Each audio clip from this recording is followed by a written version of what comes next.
All right, this is Dan and Jack here with another congressional video for you. This time we got Washington's 8th congressional district with Kim Schrier, the Democrat, versus Matt Larkin, Republican candidate. Jack, you want to tell us a little bit about this district and this race? Yeah, so this district, it lies directly in the center of Washington State. I mean, if you look at a map of it, it's right there, right in the center. It is east of Seattle. It contains a lot of hills and valleys, and it contains Mount Rainier as well. Um, it is a developing area that has gone blue in recent elections, but as the Seattle Times writes, the district all but oozes red and blue. Nice, nice. And now we got Kim Schrier, the incumbent Democratic candidate. She's been in office since 2018. She's a pediatrician, worked as a doctor for 16 years, boasts of being the first female pediatrician in Congress. That's the kind of qualifier that makes me think of I think it was a Will Ferrell movie, The Campaign, where he's giving a speech to this group and he's like, Filipino tilt-a-whirl operators are the backbone of this country. So that's one of those type of things. Like, all right, lady. Like, I'm sure there's a one-eyed, peg-leg Congress first person in Congress too, and I know. I mean, you see congrats to this them. again and yeah, you see it again and again with candidates. I mean, I know you just already did, and it reminds me of, but I'm going to do another one. When you're watching baseball, especially in the playoffs, they'll put out stats like this is the first home run hit on a green grass stadium with no turf, and it's just as nuanced as possible. And I mean, you just see it again and again with candidates, and it's kind of annoying, honestly. Yeah, yeah. I mean, and as far as like being a special candidate goes for this lady, I don't know. I thought she's kind of standard. She seemed pretty boring to me.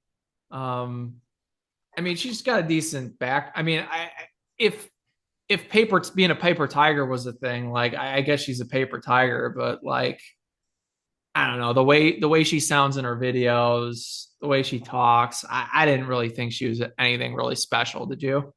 No. Yeah. So, I mean, she's very pro abortion. She attacked her previous opponent for being out of step with local voters for opposing abortion. So, I mean, again, we see these Dem women being really strident on abortion, and I'm sure she's got herself wrapped in her doctor's robe when she's talking about that issue, characterizing it as women's health. Um, Talks a lot about healthcare, unsurprisingly.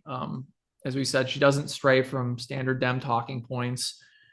Interestingly, the previous race for the district was called the costliest House race in the nation. Um, I wouldn't even say her. I mean, I would say she's kind of moderate in her tone, but like not really. What do you think about that, Jack? Yeah, I mean, not. I mean, because I Yeah, mean, you see her trying to use intersectionality and very pro-abortion. So yeah, I think she thinks she's running in Seattle, and she's not. yeah. And I mean, Uh, she went to UC Berkeley, so that tells right. you a lot. Um, and Stanford Medical School, which I mean, Stanford has a conservative contingent, um, but I mean, it Yeah, goes to show in her the way she's voted. She's voted 100% with Biden, only voted 6.6% with Trump. Underperformed Biden by 5,000 votes in 2020. Has a 100% liberal rating on social and economic issues. Um, but yeah, yeah, and I'm sure we're bashing her pretty hard, but I'm sure she's very smart. It's just, I mean, you don't see any divergence with a lot of Democratic candidates. You see them saying the same things over and over again, and she's just no different. yeah. I mean, I'm sure she's probably like a nice lady, like to her kids and everything. But I mean, as far as a candidate goes, like you could kind of tell she doesn't really think for herself on a lot of this stuff. So I mean, maybe that's where some of the heat's coming from with us on her. Like, I don't know. There just did not seem to be a lot special with this one, which is good. So hopefully Right. she'll be easy to pick off. Um, Um, yeah, so in terms of the Republican candidate, we have Mike Larkin. He's a former speechwriter for GWB. He's a businessman. He claims outsider status. Um, for those who don't know, GWB, it's George W. Bush, 43rd president. yes, thank you. I was kind of I missed that one in my notes, and I thank you. That's Debia right there, not some news organization. Um, but so he claims outsider status, but I mean it's also harder to claim when you were a speechwriter for the president of the United States. He does have a company though. Like we said, he's a businessman. He has 50 people working for him. He's a former prosecutor. In a lot of his ads and the issues that he highlights, he focuses on inflation, which it's kind of interesting, actually. I mean, you're hearing it a lot more nowadays, but I mean, I feel like it's not usually the top issue that Republicans or candidate can't want to Honestly, campaign. it should be the top issue that It they're should be, yeah, focusing on. I mean, it's I would say inflation one, crime yeah. two, and what would you pick for three, Jack? Um, I would not put abortion at three. I know a lot of that's going to hurt a lot of conservative voters, but No, I yeah, wouldn't either. I mean, I would respond to it if you have to. I mean, if they're yeah, coming after you on it, I'd be forthright about it. But I mean, I'd go to the fight if it's there, but I wouldn't make it a top three. I don't think it is a top three issue. no, It's a top number one issue for a lot of us pro life people. Like I'm a that's a number one issue for me, but for your average voter, it's just not. They're not thinking no, about it it's that certainly much. not. Honestly, I would say that those are the two biggest ones. It would be inflation slash the economy and then crime. Because I mean, Yeah. those are going to be the two that are going to Yeah, directly you're impact right. you. Inflation touches on so much. I mean, you could talk grocery prices, you could talk gas prices, Right. you could talk so many aspects of it. But yeah, Yeah, it's just the reason I'm highlighting it is because I guess a lot of like non-border candidates are going to focus on inflation. The border candidates are going to focus on immigration, but it's nice to see because inflation's always been a top issue for me, and so yeah, it's fun to see a fiscally conservative campaign being run.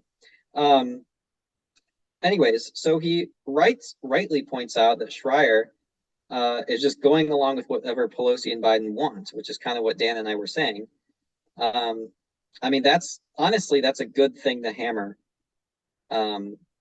totally. your I mean, campaign because on. Yeah, it's pretty clear she doesn't really. I mean, maybe she's just a MSNBC local loyal MSNBC watcher, but right. like the more you dive into any of these issues, you're going to find nuance to talk about them. I mean, I just didn't see any nuance from any of the stuff I No. watched from her. Do you want to talk about this little slogan here? Make crime illegal again. Oh yeah, I thought some of his stuff was pretty good. I mean, you could tell his experience as a speechwriter comes out. Yeah, Yeah, he had a little ad or a little tagline, "Make crime illegal again." I thought that was pretty good. He had yeah, previously run statewide for attorney general in Washington, which I'm sure he was touting that big time during that. And there was one video that we went through where he chose the coffee shop for some kitsch local interview where this guy just interviews people at coffee shops. He interviewed Schrier at some coffee shop too. Oh, why did you choose it, Kim? Oh, I chose it because blah blah blah. It's from this area and he makes a good cup. Well, so why did Larkin choose his coffee shop? Because it had been broken into 6 times. I thought it was a great troll move, but good for Larkin. He seems like a cool guy. Honestly, I like him as a candidate. yeah. It's fun to see. I mean, you have to be serious with campaigns, but it's. I like to see it when they have fun with it. Yeah, you should Um, have fun with it. yeah, I mean, the only thing I'll hit him on a little bit is claiming outsider status. Like, yeah, bro, you're a speechwriter for the president. Like, come on, get out of here with that. Like, I don't know how much more insider you can be unless like you're sitting on the carpet upstairs in the White House. right. But I don't know. but hopefully he can take her to the woodshed. I mean, she just does not seem great. No. How's the money looking in this race? Yeah, so Schrier has raised $6 million. She spent 2.2 of that. And her cash on hand is I'd say 5.5 million, almost 5.6. Hmm. Larkin has raised 967,000. He spent 487,000 of that, and his cash on hand is 480,000.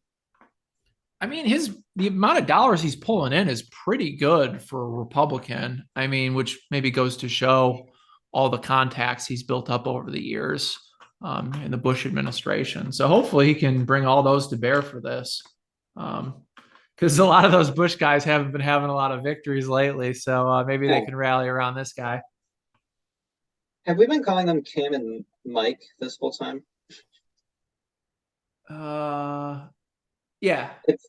It's Karen and Matt. That's okay. Let me just I thought it was Kim. Kim Schrier? No, Kim Schrier, because it's Schrier. Yes. Schrier like liar. Yes, it's Schrier like liar. So it's Kim Schrier and then Matt Larkin. Just to clarify, I don't know if we've been saying we're not going to call her a liar. We'll just call her boring. I don't know if she's a liar. Maybe she is. Maybe she isn't. But it does rhyme with it. It rhymes with liar though. So that's. I guess she's kind of. It could rhyme with crier too. So there's that. Oh yeah. She's probably a crier. Totally. She's a pediatric doctor. I'm sure she's a crier. But yeah, just to clarify that. It's Matt Larkin. Yeah, it's Kim Schrier and it's Matt Larkin. So we were right about Kim. Okay. All right. Yes. Just in case we said it wrong. Well, we're a shoestring operation, so we are. Any final thoughts on the race? Yeah, well, just to say those cash numbers or the money numbers are from July 13th. But I mean, other than that, I mean, as long as Larkin keeps trying to hit Schrier on these like just same issues, kind of like what we said, how she's just consistent with Biden and Pelosi and everything she says.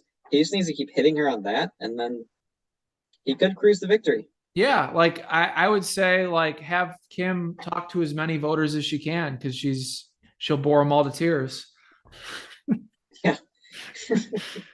I mean, but Matt does seem like a really good candidate though. I like his style. He's got kind of a flair for it. So hopefully he'll pull it off. But thank you everybody for listening. Hope you enjoy us on another one of these. We enjoy making them. And thank you again. God bless. Have a good one.